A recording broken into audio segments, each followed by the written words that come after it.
Ahí va bien, ¿verdad? Bien. Bueno, el contexto y sus desafíos, la parte que le gustó a Guido. No, y que yo creo que nos va a dejar las grandes preguntas como para empezar a trabajar. Hay miles de desafíos, pero yo los agrupo en dos. La pandemia nos deja dos grandes. Uno a nivel sociopolítico y otro a nivel administrativo institucional. A nivel sociopolítico, el desafío se planteó desde el día 1, o sea, hace más de un año, que es el rol del Estado. ¿Por qué? Porque nosotros sabemos que ese es un objeto de disputa, el rol que debe ocupar el Estado, cuánto debe intervenir o no en la vida social y económica de los argentinos y argentinas. Es un debate que nos trasciende las fronteras nacionales, que de hecho ha estado en boga en todo Occidente durante muchas décadas, siempre en esta falsa dicotomía de más Estado o menos Estado, cuando en realidad uno debería preguntarse sobre qué tipo de Estado necesita y para qué. Pero lo que no hubo dudas con la pandemia es que sin una instancia de coordinación estatal, el manejo de la crisis sanitaria es imposible. Y ahí todos los discursos de Estado absolutamente mínimo o de loas a la coordinación que da el mercado se dieron de bruces con la realidad. De bruces muy elocuentemente. Y eso, que en principio uno podría ver como algo positivo, porque hay una revalorización del rol del Estado, muy rápidamente generó un conjunto de tensiones fuertes, especialmente en la redefinición de una relación, que es la relación entre las élites gubernamentales que están a cargo del Estado en este momento, con las élites económicas que constituyen los poderes estructurales de la Argentina y de cualquier país capitalista. Y también redefine de una manera distinta la relación entre esa élite gubernamental, a cargo circunstancialmente del Estado, pero a cargo desde en el marco de un régimen democrático por decisión popular, con una ciudadanía que demanda un conjunto de acciones y de reacciones y de coberturas y de servicios distintos y mayores sobre el Estado. Y que también incide muy definitivamente en la posibilidad de legitimar un conjunto de acciones que el Estado debe,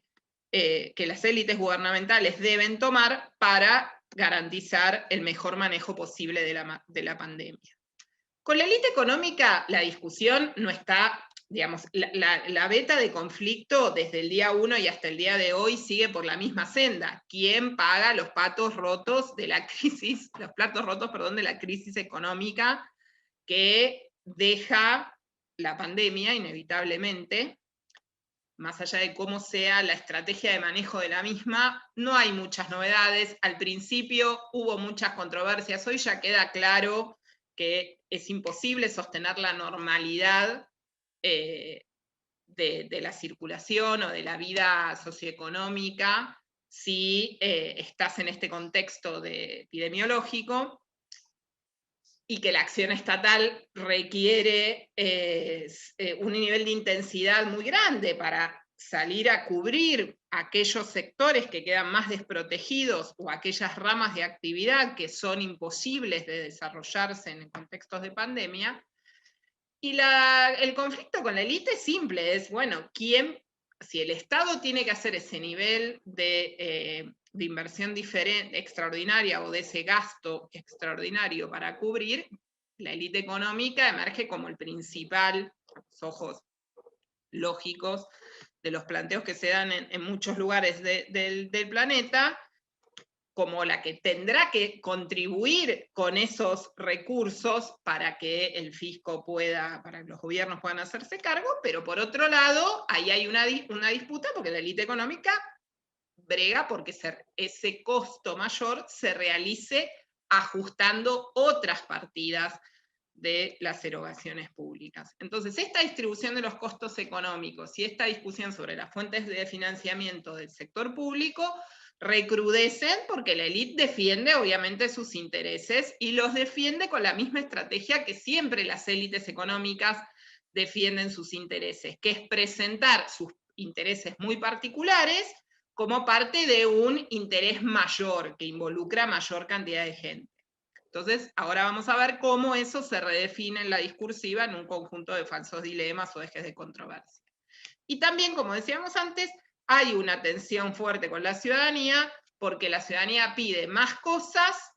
rápidamente, que le lleguen de una manera eficiente, y en algunos casos son problemas conocidos que se agravan, y en otros casos son problemas completamente nuevos. A nivel institucional y administrativo, entonces, a los gobiernos también se nos generó un gran problema, el primero y fundamental que tuvo la jefatura de gabinete y específicamente nuestra secretaría, conjuntamente con la Secretaría de Innovación Pública, fue la de adecuar el funcionamiento de las instituciones públicas a las nuevas condiciones que nos daba la pandemia. No es solamente la necesidad de que la administración pública siga funcionando cuando sus trabajadores, que nunca antes habían trabajado desde sus casas, porque el teletrabajo, el trabajo remoto no estaba instalado como una posibilidad en la administración pública nacional, más allá de un pequeño, de algunos casos excepcionales, sino que además de eso, de que teníamos que estar la mayor parte de los trabajadores trabajando desde nuestros domicilios, eso se debía hacer en un contexto en donde la ciudadanía tenía que dejar de circular, que fue lo que sucedió al comienzo de la pandemia. Entonces, había que diseñar un montón de políticas públicas y herramientas nuevas en una forma de trabajo completamente nueva, que era desde los hogares, en hogares en donde no estaban dadas en muchos casos, en la mayoría de los casos, las condiciones para desempeñar esa tarea, porque la escolaridad también se estaba haciendo en los hogares, porque no existía la infraestructura, el equipamiento necesario en esos hogares para hacerse cargo de eso. Pero no solamente había que hacerlo así, y eran políticas novedosas, sino que había que inventar la manera de que eso se pudiera implementar de una forma relativamente eficaz, eficiente y veloz, sin que la ciudadanía saliera a la calle a obtener ese beneficio, o sea, sin que hubiera una ventanilla del Estado abierta para ir a buscarlo o evitando, digamos, que esos servicios se brindaran con circulación de los beneficiarios. Y en un país con niveles de informalidad tan elevados como el nuestro, donde hay por lo menos 6 millones de adultos que no tenían en ese momento ningún tipo de institucionalización bancario-financiera, fue muy difícil instrumentar ese conjunto de medidas. Y todo eso se tuvo que hacer en un corto tiempo, con muchos vaivenes, con muchos errores indiscutiblemente, pero pensemos esto, es un gobierno que llega a los 3 meses de llegar, tiene que reconvertir toda la administración pública en modo de trabajo remoto para que esa administración pública implemente un conjunto de políticas completamente novedosas en un contexto excepcional, en donde además los beneficiarios de esa política no podían salir de sus casas o había que evitar que salieran de sus hogares. Todo esto además sin normativa de respaldo para la forma de trabajo de esta naturaleza, porque, insisto, el trabajo remoto no estaba regulado en el sector público nacional, y para hacerlo se necesita de un espacio paritario que quedó prácticamente condicionado todo el año anterior por el tema de precisamente la pandemia. Además de estas cuestiones vinculadas a la implementación de políticas públicas nuevas, la pandemia disparó todo un proceso de compras de determinado tipo de bienes que se requerían para fortalecer, entre otras cosas, el sistema de salud, pero también para dotar de mayor cantidad de alimentos, para llegarle a todas las personas que estaban con necesidades básicas insatisfechas o que no podían trabajar. Y esas compras debían realizarse de la forma más transparente y correcta posible en un contexto en donde no podían seguirse los procedimientos preestablecidos para la normalidad, porque esos procedimientos demandaban una temporalidad imposible de ser sostenida con la noción de eficacia. Nosotros necesitamos no solamente que las políticas se implementen de manera eficiente, sino de manera eficaz, o sea, que cumplan el objetivo para el cual, en tiempo y forma, el objetivo para el cual están diseñadas. Además, la demanda de la ciudadanía, que significó un desafío enorme para la administración pública y todo el sector público nacional y los provinciales también, fue brindar en tiempo real información clara y precisa sobre temas sobre los cuales nunca antes el Estado había regulado, y mucho menos en ese nivel de masividad. Piensen que se tramitaron 12 millones de permisos de circulación, un conjunto de normativa inédita, que nosotros tenemos toda recopilada, sobre la especificidad del COVID-19, de lo que significaba, de quién podía circular, qué actividad se incorporaba en esta fase, quién en la segunda, a los 3 meses otra. En el medio, toda la ciudadanía está desesperada por saber si puede o no ir a hacer las cosas más elementales como comprar a 15 cuadras de su casa. ¿Se necesita o no se necesita un permiso? Bueno,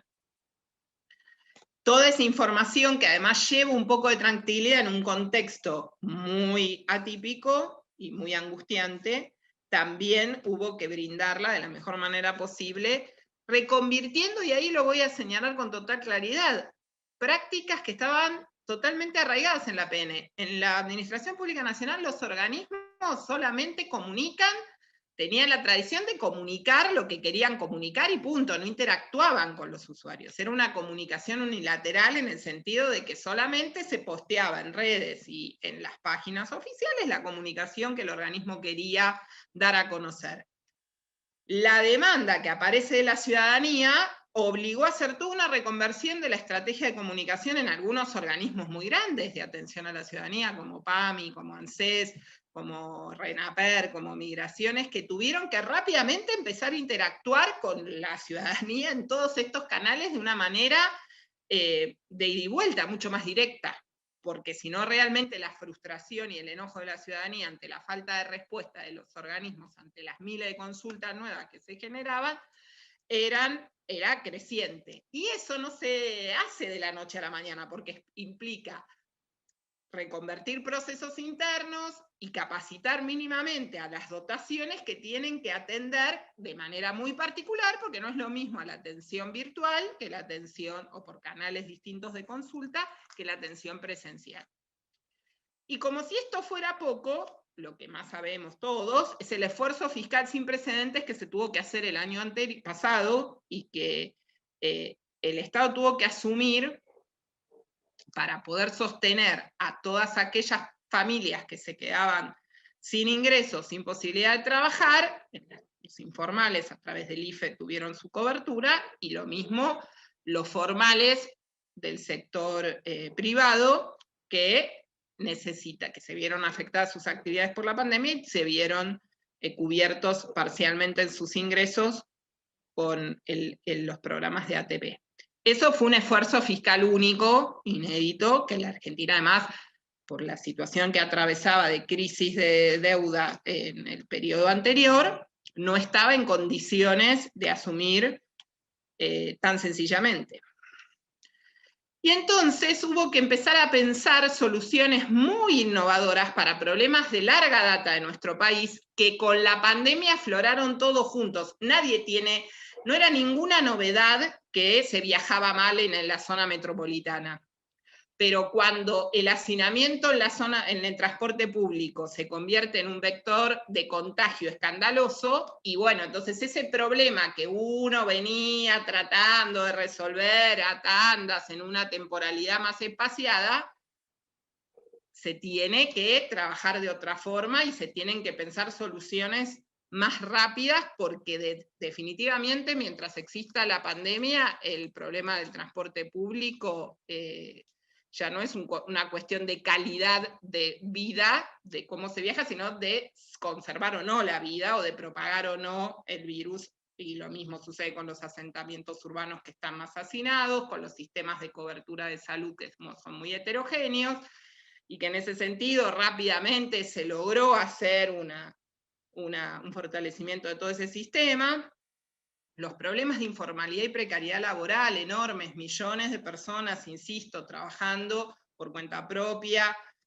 o trabajando en negro sin ningún tipo de registro, quedando totalmente desamparados ante una imposibilidad de circulación como hubo estrictamente al inicio de la pandemia. Y todas las cuestiones de la brecha digital y de la accesibilidad a los servicios de Internet que complejizaron la posibilidad de la escuela virtual, del trabajo virtual, del trabajo remoto. Esos problemas que ya eran un problemón, digamos, todo lo que venimos enunciando es un contexto que uno lo vuelve a repetir y se va dando cuenta de la complejidad del asunto, se da en el medio una disputa social por el sentido y la orientación de estas políticas públicas, especialmente con las fracciones de la élite económica, que embistieron directo contra el Estado por los motivos que ya veníamos mencionando antes. La élite económica necesita sí o sí deslegitimar al Estado y a la clase política para evitar que se implementen cualquier tipo de política redistributiva que la perjudique.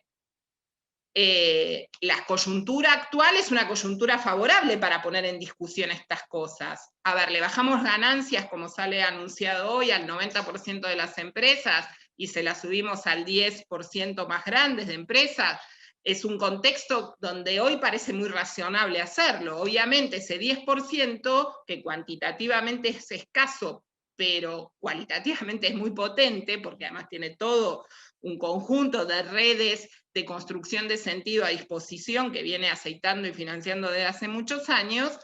busca presentar la defensa de sus privilegios, como les decía antes, como una cuestión de interés general. Todo el tiempo, miren, uno de los ejemplos más concretos de esta cuestión estuvo vinculado con el tratamiento al aporte extraordinario a las solidario y por única vez a las grandes fortunas. Se instaló en un momento de ese debate que cualquiera que tuviera un pequeño emprendimiento, un departamento de 4 ambientes, iba a pagar ese aporte, cuando sabíamos que era un aporte que iba a afectar a menos de 15.000 personas.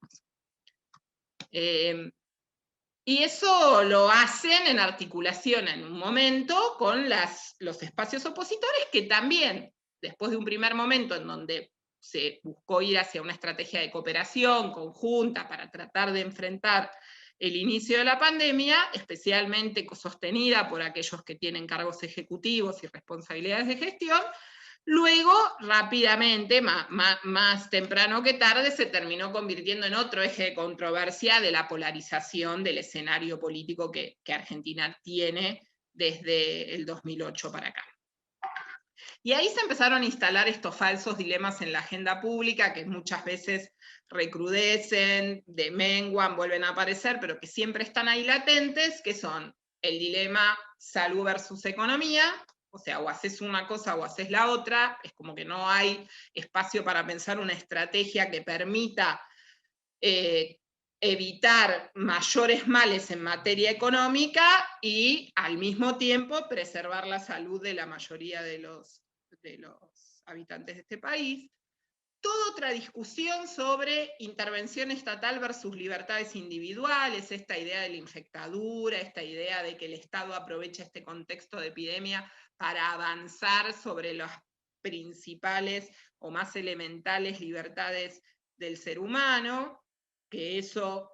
insisto, no es un fenómeno que se haya dado exclusivamente en nuestro país, se ha dado en varios países de Occidente. Y después esta idea de quién es el que tiene que hacer el mayor esfuerzo, si el sector público a la hora de financiar los platos rotos de la pandemia o el sector privado. Entonces esta idea que se había instalado al inicio de que los 5 millones de personas que trabajan en el sector privado financian con sus impuestos a todos, a todo el resto, que son los del sector público o los que no tienen trabajo. Y eso lleva a pensar un conjunto de controversias y paradojas en torno al nivel de intervención estatal en la economía, el salario promedio de la economía, cómo se financia el gasto, cuál es el tamaño y el costo del Estado. Ese es el contexto para ponernos un poquito en marcha, para movilizarnos y pensar, son los disparadores. Acá los datos, para que sepamos sobre qué objeto estamos reflexionando.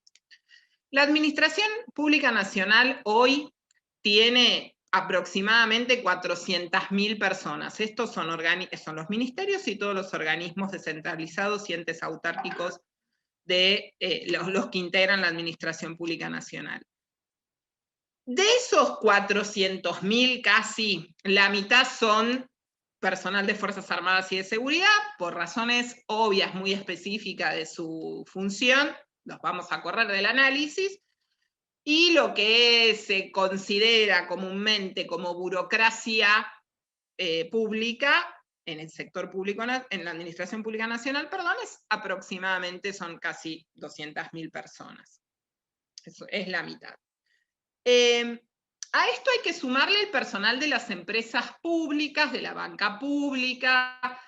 de la banca pública nacional, ¿no? Me refiero, de las empresas de mayoría estatal. Si sumáramos todo eso, tendríamos otras 400.000 personas más. Pero yo hoy me voy a ceñir a lo que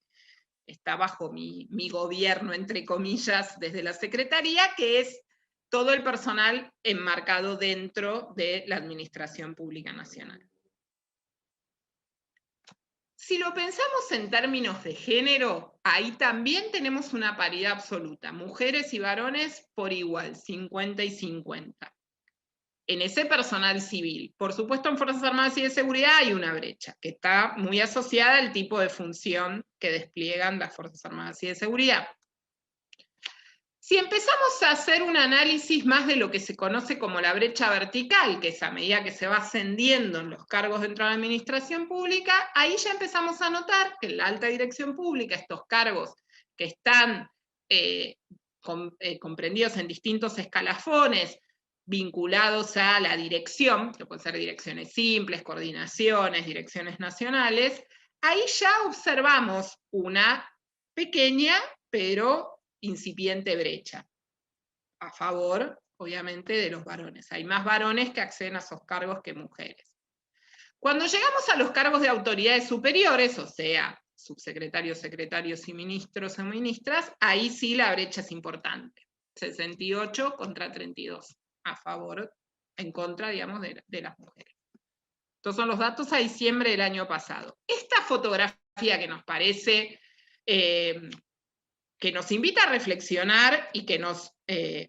parece necesario modificar, porque realmente si uno parte de una base paritaria, 50-50 con equidad, encontrarse una cúpula con una brecha tan significativa, nos tiene que llevar a reflexionar sobre por qué nos sucede esto y cómo podemos hacer para ir corrigiéndolo en el tiempo. Cuando uno ve la película, en realidad encuentra que hay una evolución favorable. En la alta dirección pública, muy de a poquito, muy a cuentagotas, desde 2009 hasta hoy, se ha ido mejorando la participación femenina en esos cargos. La brecha se va achicando. La evolución en lo que son los cargos de autoridad superior es una evolución mucho más favorable. Yo no sé dónde quedó ese gráfico, pero estoy dispuesta a volvérselos a compartir. Pero muestra que partíamos de 20% contra 80% y hoy estamos en este 32 contra 68. En términos de protección, de condición laboral y de negociación con los representantes paritarios, nosotros tenemos al grueso de esa administración pública comprendida dentro del Convenio Colectivo de Trabajo 214, un convenio del 2006, que involucra a más de la mitad de estos trabajadores civiles de la APN,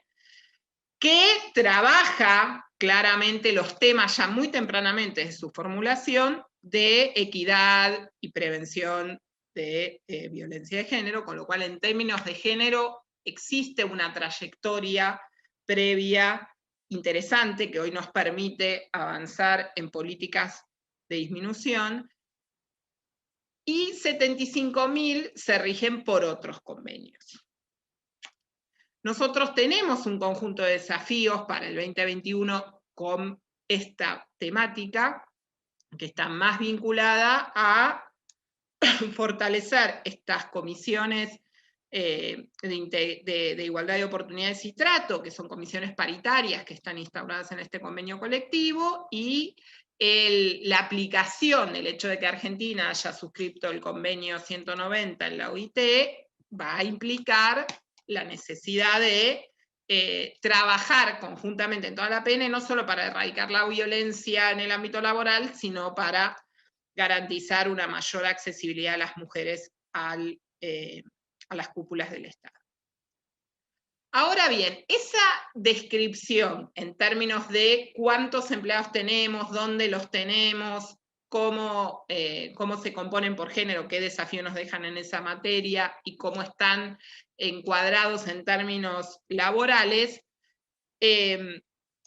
la base sobre la cual nosotros pensamos la transformación de la función pública para estos años. Nosotros tenemos 5 ejes rectores en la transformación de la función pública. Por un lado, todo lo que tenga que ver con la accesibilidad de servicios. Esto es algo que nos dejó la pandemia como una obligación y como una necesidad ineludible. Nosotros tenemos que hacer mucho más fácil el acceso a los bienes y servicios que brinda el Estado a la ciudadanía. ¿Por qué? Porque estamos convencidos de algo muy elemental y que surge de cualquier encuesta. Para la ciudadanía, el Estado es uno solo. Puede ser sector público nacional, APN, o provincial, o municipal. La repartición pública es una, las distinciones nosotros las tenemos entre niveles, entre qué artículo de la ley están comprendidos, qué nivel de autarquía o centralización pueden tener. Para los ciudadanos de a pie,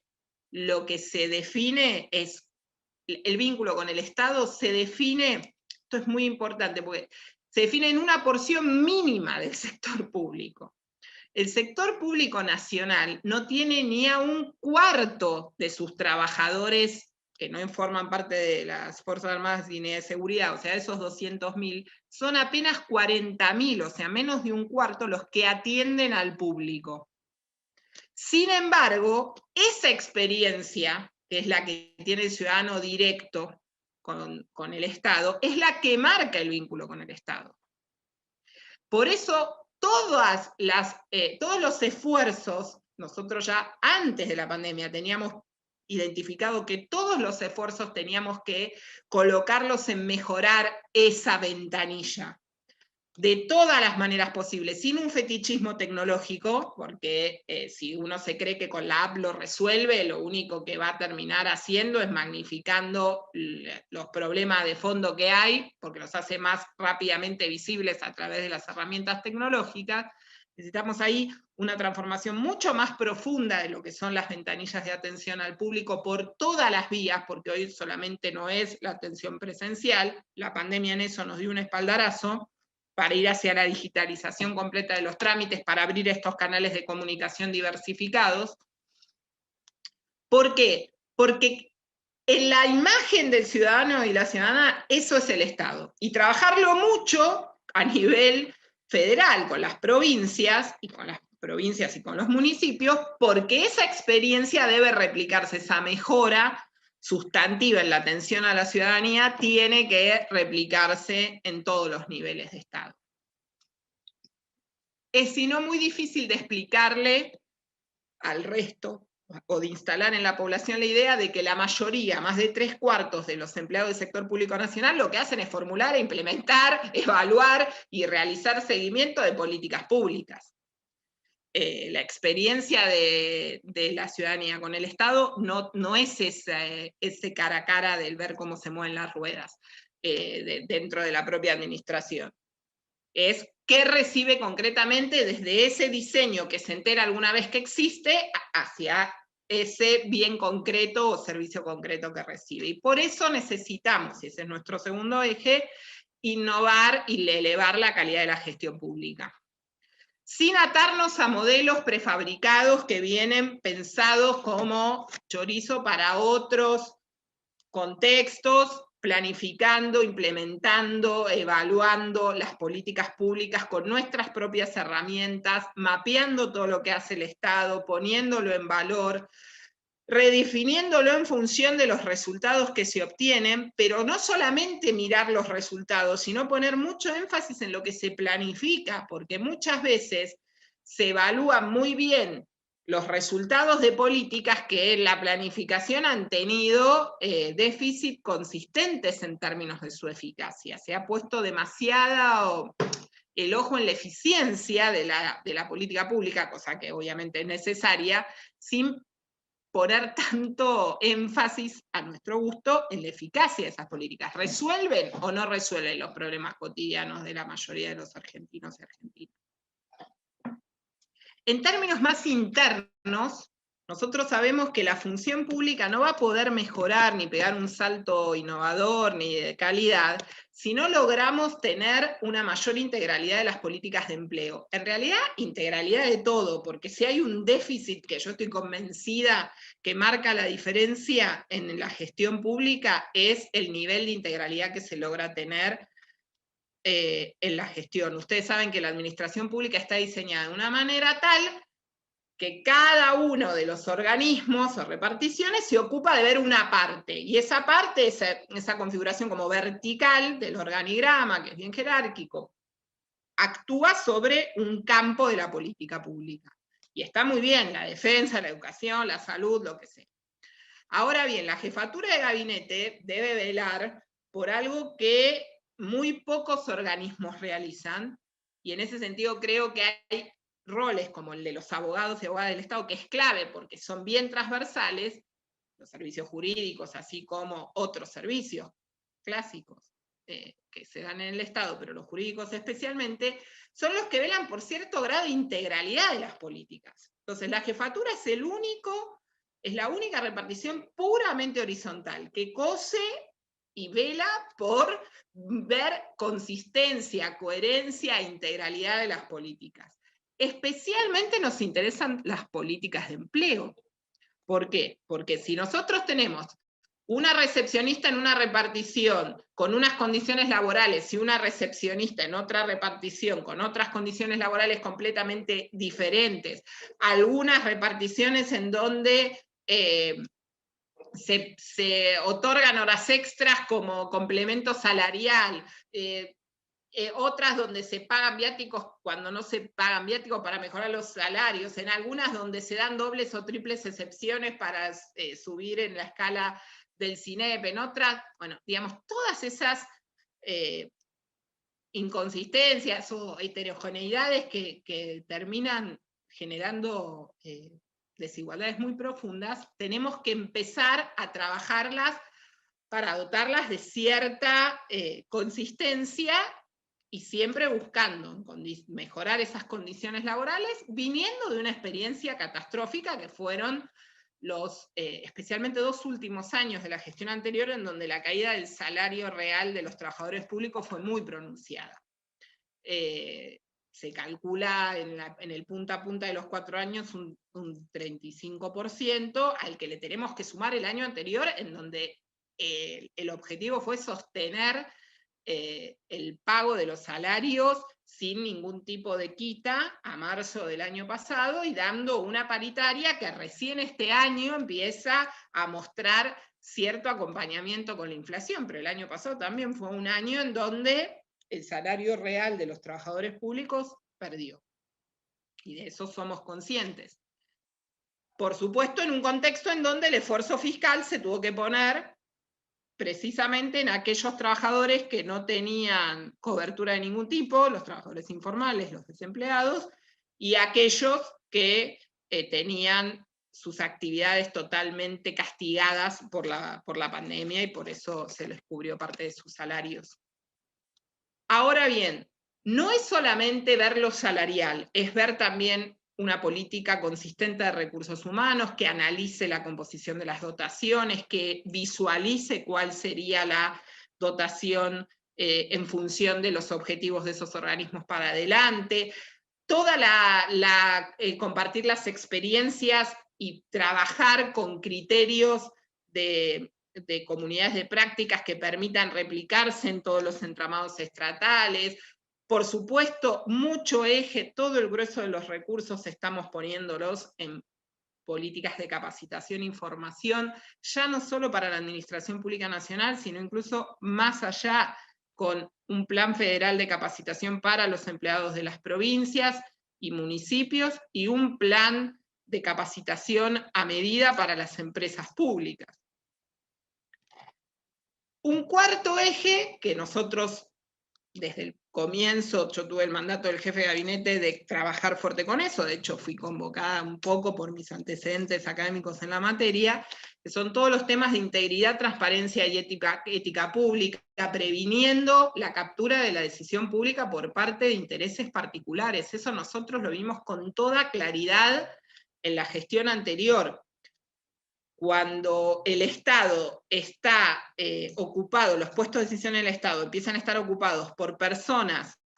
que vienen de trabajar directamente en sectores de la actividad económica en puestos altos, terminan, ya sea por una situación potencial de conflicto de interés, ya sea por una visión, una cosmovisión de cómo se concibe al Estado y al mercado y su relación, o lo sectorial en el mundo de la empresa. Nosotros vimos ejemplos muy claros de lobbies sectoriales convertidos en política pública durante la gestión anterior. No es exclusivo de la gestión anterior, pero yo creo que el paroxismo de ese problema se pudo ver claramente en la gestión anterior. Y no es que hoy no tengamos esos problemas, tenemos parte de esos problemas, tenemos otros tipos de captura de la decisión pública por parte de otros grupos de interés, en algunos rubros de algunas ONGs, en algunos otros rubros de los propios de las propias asociaciones de trabajadores o movimientos sociales. Sin embargo, trabajamos todo el tiempo para establecer un sistema de información cruzada con CIGEN, con la Oficina Anticorrupción, que nos permita prevenir esas áreas de conflicto, en donde se pueda internalizar esta idea de la necesidad de darle una dimensión ética muy sólida a la función pública, que cualquiera que esté ocupando un cargo en la función pública sienta que se está ahí para defender los intereses de ese Estado nacional, no del gobierno en particular, sino de un Estado nacional que está más allá de esos gobiernos, pero a su vez, en el caso de las autoridades superiores, que sí claramente somos autoridades políticas y que compartimos una visión con el gobierno nacional, somos parte de ese gobierno nacional y esa orientación de política pública, tengamos clarísimo que cada uno de los recursos públicos tiene que estar puesto al servicio de ese proyecto nacional, que es el que votó la ciudadanía, porque por algo estamos acá. Y en un país federal, todo eso requiere, a través de los consejos federales diversos que existen, que son muchos, de distinta naturaleza, y que algunos han resultado herramientas claves en este contexto para organizar y coordinar en todo el territorio, como el Consejo de Salud y el Consejo Federal de Educación, trabajar en el de la función pública sobre una transformación de la función pública para los próximos años, aprovechando lo que nos dejó este contexto tan complejo. Y esto no es solamente un qué, sino un cómo. O sea, ¿de qué manera vamos a trabajar? ¿Cuál es nuestra metodología de trabajo con la que nosotros actuamos? Nosotros podemos dar cuenta de esa metodología de una única y principal forma, con el ejemplo. ¿En qué sentido digo? La jefatura de gabinete y especialmente la Secretaría de Gestión y Empleo Público, con su forma de trabajar, tiene que mostrar cuál es la manera que realmente nos hace más fuertes como Estado Nacional. hay que construir de una manera colaborativa, participativa y transversal. No quiere decir que nosotros no asumamos las responsabilidades que nos tocan, pero acá se trabaja con una cabeza en donde se identifican los núcleos problemáticos. En esa identificación de los núcleos problemáticos intervienen diversos actores y eso se construye no desde un manual, sino desde un diálogo concreto con los actores. Se producen o se sistematizan los datos existentes que nos permitan, una vez identificados los problemas, ponerle una dimensión adecuada a los mismos, analizar esos datos para ver por dónde viene la mano y cómo podemos hacer para encontrar la solución. En esa búsqueda de la solución hay que articular con actores en redes de trabajo, porque no hay manera de bajarlo como las tablas de Moisés al resto para que lo aprendan.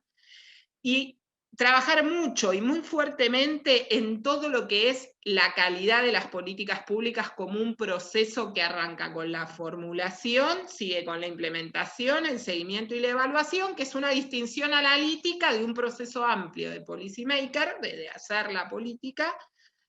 que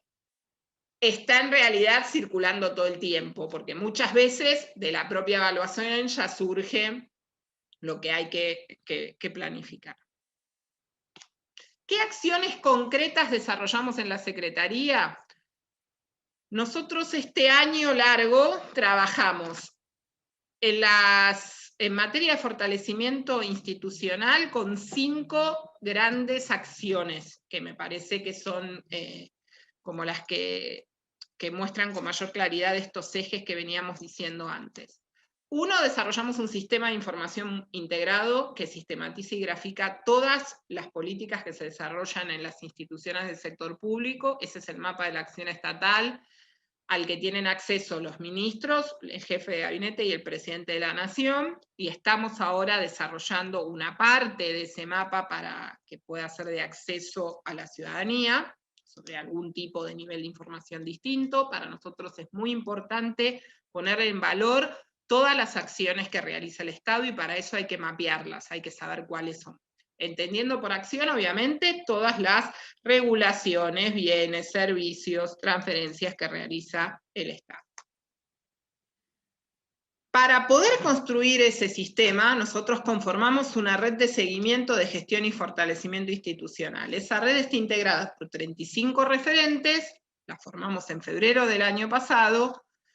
y con esa red pudimos conformar en el momento de la pandemia, o sea, menos de 2 meses después, un equipo de atención a la ciudadanía para que pudiera ir resolviendo y orientando a cualquier ciudadano que lo requiriese en los trámites a realizar en el sector público nacional.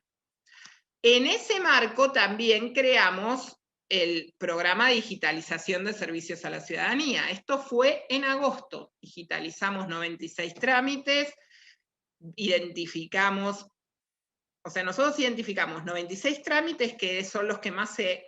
realizan. Esos 96 trámites los llevan adelante 14 organismos. Nos reunimos varias veces con los 14 organismos. Diseñamos planes de capacitación específicos para algunos de esos organismos y reingeniería de procesos para pasarlos a digitalización en otros. Eso lo hicimos conjuntamente con la Secretaría de Innovación Pública. Con Sigenio A y Oficina Anticorrupción hicimos un programa de fortalecimiento a organismos públicos en materia de integridad y transparencia, y ahora estamos diseñando todo el plan de capacitación para provincias y municipios en materia de integridad y transparencia conjuntamente con la Oficina Anticorrupción. Y sobre todo sistematizamos la enorme cantidad de producción de normativa en diversos catálogos de normativas, de servicios, de acciones concretas que están a disposición de la ciudadanía, los catálogos de derechos y servicios esenciales sobre la pandemia, relacionados con el COVID-19, que eso lo hicimos y lo actualizamos cada 2 semanas, lo hicimos con todos nuestros referentes de la red, todo un proceso de guías para la planificación y seguimiento de la gestión, todo una guía de recomendaciones de buenas prácticas en la prestación de servicios digitalizados, que tiene que ver con ese programa que les mencionaba en el punto 3, todo lo que tiene que ver con guías de fortalecimiento de la transparencia y la integridad de compras y contrataciones, que eso lo hicimos conjuntamente con CIGEN y con la Oficina Nacional de Contrataciones, y un catálogo jurídico de ética pública, integridad y transparencia que compila toda la normativa sobre la materia. Todo eso a disposición en la página de la Secretaría en Argentina.gov.ar. En materia de empleo público se trabajó realmente a destajo porque, bueno, les había contado al principio el enorme desafío que tuvo el Estado y que yo creo que con todos sus bemoles logró sacar la prueba bastante airosamente, al menos más o menos airoso como el sistema bancario, digamos, no peor que el sistema bancario, que fue reconvertirnos a trabajar de modo remoto de la noche a la mañana. Eso fue una prueba de que si el Estado fuera tan rígido como dicen algunos de sus detractores, tan burocrático, tan pesado, tan poco propenso al cambio, hubiera sido imposible. Nosotros veníamos ya ajustando toda la normativa que nos había dejado la gestión anterior en materia de designaciones transitorias y concursos, procedimientos de designaciones, regulaciones de licencias nuevas que tuvimos que hacer incluso a partir de la pandemia, todo lo que tiene que ver con el tema de violencia de género. Pero a la par que hacíamos eso, tuvimos que elaborar toda una serie de recomendaciones para los que conducen equipos o para quienes integran equipos, para cómo se trabaja de manera remota. Y en el medio de eso diseñamos una encuesta que aplicamos en abril del año pasado y que nos permitió identificar cuáles eran los principales problemas que los trabajadores y trabajadoras del sector público identificaban en el trabajo remoto, las ventajas y las desventajas.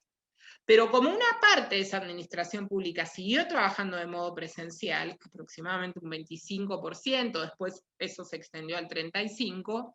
hacia fin de año, y ahora volvemos otra vez hacia un 20-25%, para todos los que están trabajando en manera presencial hubo que construir en el ámbito paritario, que además tuvo que reconvertirse al modo remoto también de trabajo, una comisión de condiciones de trabajo, la CIMAP tuvo que redactar todos los protocolos, ya va por el 9º, para recomendar cómo trabajar en aquellos lugares en donde la administración pública tiene que seguir trabajando de manera presencial. A todo eso diseñamos todo un nuevo formato para cambiar la impronta de lo que era la idea del análisis de dotaciones que había traído la gestión anterior, con una impronta muy propia del management privado, donde lo que se buscaba era reducir al mínimo las dotaciones. Nosotros reconvertimos esa idea de dotación mínima hacia una idea de dotación óptima y a un análisis de la dotación que sea más allá de lo cuantitativo, que implique identificar perfiles por edad, por género, por formación, y que le permitan al organismo, y en eso le brindamos la asistencia técnica, ir diseñando las políticas para ir haciendo las correcciones, si son necesarios hacerlas en esa morfología actual, o bien, si no hay necesidad de hacer esa modificación, cómo sostener esto en el futuro. Y otra de las improntas muy novedosas, que nos llevó al principio bastante trabajo, pero que hoy ya está totalmente instalada, fue la coordinación de la política salarial para todo el sector público nacional. Nosotros, desde la Secretaría, participamos en todas las paritarias de los organismos públicos nacionales y de las empresas públicas. Y a partir de esa participación, logramos empezar a, por lo menos, evitar que se propaguen algunas de las heterogeneidades que les mencionaba antes en materia de empleo público, pero también propiciar como criterios comunes, porque el sector público es uno, y la verdad que las condiciones de empleabilidad no pueden variar tanto como existen hoy en día de un organismo a otro. Entonces, esa coordinación de la política salarial desde un lugar, en este caso la Secretaría, por indicación del jefe de gabinete, ha dado buenos resultados y además también ha fortalecido la posición del Estado empleador en la negociación colectiva, explicando y ayudando a los funcionarios a cerrar de manera exitosa las paritarias en cada uno de los lugares. Y finalmente, en materia de empleo público, el plan de regularización de empleo público a través de una nueva plataforma que se llama Concursar 2.0, y todo lo que es la digitalización de trámites de promoción de grado y tramo, que obligatoriamente por la pandemia estamos haciendo todo de manera remota. El plan de regularización de empleo público es muy ambicioso. Nosotros el relevamiento que hicimos nos llevó a identificar que existen en la actualidad aproximadamente unas 28.000 personas que tienen más de 5 años de antigüedad en el sector público, en la Administración Pública Nacional, y no están concursadas. O sea, hay una violación directa ahí a la ley de empleo público, que exige que ese ingreso y esa permanencia esté vinculada a la formalización a través de un concurso. Nosotros tomamos la decisión de avanzar con un proceso de concursos para aquellos que tengan más de 5 años de antigüedad, que va a ser en 3 años, este primer año para los de más de 10 años de antigüedad, y en los próximos 2 años, que son más o menos 10.000 personas este año, y en los próximos 2 años los 18.000 restantes, que son de entre 5 y 10 años de antigüedad. Desafío grande que esperamos poder cumplir en muchos casos, moviendo barreras que las propias reparticiones generan, o por resistencias burocráticas que vamos tratando de saldar, de las más insólitas. Por ejemplo, nosotros insistir todo el tiempo en que este es un proceso integralmente virtual, y que lo diseñamos así para evitar el traslado de la gente y para despapelizar por completo el mecanismo, y direcciones de recursos humanos de algunos lugares que siguen pidiéndole a la gente que tiene que concursar que lleve los papeles a la dirección. Pero bueno, forma parte también de una cultura de capacitación y formación que hay que también instalar y redirigir. Toda la capacitación y formación que se hace a través del INAP, nosotros la hemos realizado de manera remota todo el año pasado, salvo el primer trimestre que hicimos algunos cursos presenciales. A partir del aislamiento, nosotros nos reconvertimos muy rápido a una oferta de cursada remota, en muchos casos autogestionada. Eso permitió, por ejemplo, hacer una implementación bastante rápida en la APN de la ley Micaela. También trabajar sin parar con el FOPECAP, o sea, ese fondo permanente de capacitación, en donde en un ámbito paritario de Estado empleador y sindicatos se van definiendo becas para estudiar distintas carreras, trabajando en paralelo con toda una generación de contenidos, una divulgación de contenidos, una apertura de líneas nuevas de investigación que articulen claramente con los contenidos de capacitación que se necesitan, y lo que les comentaba antes, este plan tan ambicioso de capacitación federal, que está construido conjuntamente con las provincias en el marco del Consejo Federal de la Función Pública, y que a través de 12 universidades nacionales nosotros estamos llevando a cabo en todo el país. Y para cerrar, algunas cuestiones de balance y perspectivas. La primera, que ya la fui enunciando, pero ahora es como que hacemos como un cierre y así ya abrimos a la discusión. La Administración Pública Nacional demostró con la pandemia que puede seguir funcionando adaptándose a condiciones de aislamiento que son necesarias tanto para prevenir la expansión de la epidemia dentro como fuera de la APN, y que eso se puede hacer brindando los servicios y bienes que se producen de manera presencial y remota. Y que eso se puede hacer incluso, en muchos casos, o en la mayoría de los casos, con niveles de calidad bastante elevados, a pesar de estas condiciones tan críticas en las que estamos trabajando. Por otro lado, eso no quiere decir que nosotros descansemos en los laureles de, bueno, como logramos esa reconversión, sigamos. Como esto dura más de lo previsto, y va a ser duro seguir sosteniéndolo en las condiciones en que estamos, nosotros tenemos que trabajar sin parar en la corrección de los problemas que se derivan de esta modalidad de trabajo remoto. porque tenemos que garantizar en todos los aspectos la salud de los trabajadores y trabajadoras del Estado, y además porque esto hace a la eficiencia y a la eficacia de las políticas públicas. Nosotros no creemos que haya duendes mágicos que hagan las cosas, como creen muchos de los que critican al Estado y siempre dicen, ¿para qué son tantos? ¿Para qué son tantos? Sí. Si supieran cuál es la magnitud de las cosas que hay que hacer para convertir una decisión política en un bien o un servicio concreto que le llegue a la ciudadanía. Todo eso sosteniendo la integralidad, la coordinación y la federalización de la acción pública. Son metas centrales para garantizarle los derechos a esa ciudadanía. Las herramientas de gestión electrónica nos dieron una posibilidad enorme para hacer el trabajo remoto, los indicadores que nosotros relevamos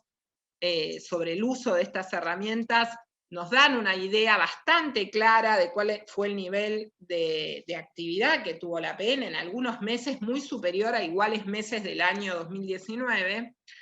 pero también sabemos que para el funcionamiento efectivo y eficiente de la administración pública, no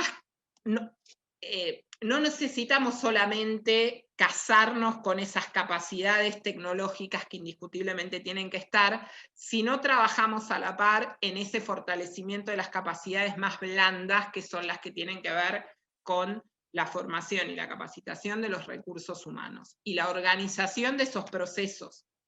Porque si solamente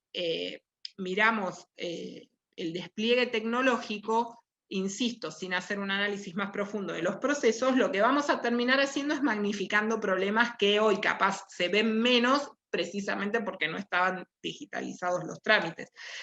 Un ejemplo muy concreto, yo no me acuerdo exactamente el número, pero creo que era como si les dijera que para hacer un trámite en una repartición pública,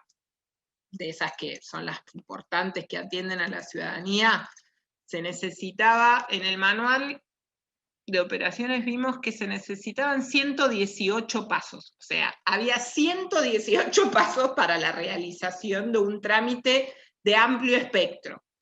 Estaba todo muy ordenado, ese flujograma de los 118 pasos, imagínense digitalizar todo eso, o la mayor cantidad de esos pasos. Entonces nosotros dijimos, no, pará, no vamos a digitalizar los 118 pasos, vamos a ver si efectivamente necesitamos 118 pasos. Porque muchas veces los pasos se construyen en un contexto y después hay una resistencia propia de la inercia burocrática a sostener esos 118 pasos cuando tal vez no es necesario ya sostenerlo. Y logramos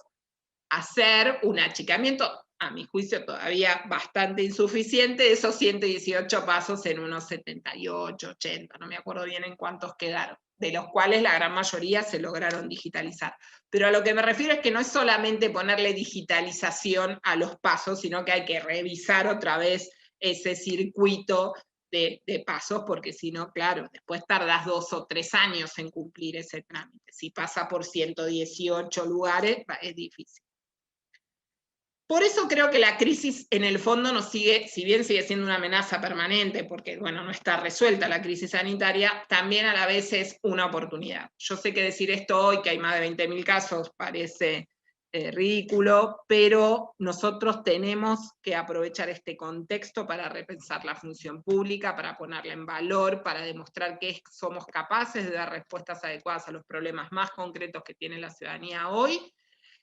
y que el empleado público, la empleada pública tiene que volver a recuperar ese orgullo de sentirse parte de algo que está contribuyendo con una gesta histórica, porque esto que estamos viviendo, los años de la pandemia van a quedar en todos los libros de historia, no tengo ninguna duda, y va a ser necesario recuperar esta épica, esta mística también para ayudar a seguir sosteniendo y mostrando todo el músculo que tiene y todo el corazón y todo el cerebro que tiene el sector público nacional. Así que, nada, era eso. Muchas gracias por escucharme. Creo que llegué justo con el tiempo. La idea era exponer 1 hora. Y bueno, ahora sí, totalmente dispuesta a entrar en el debate con ustedes.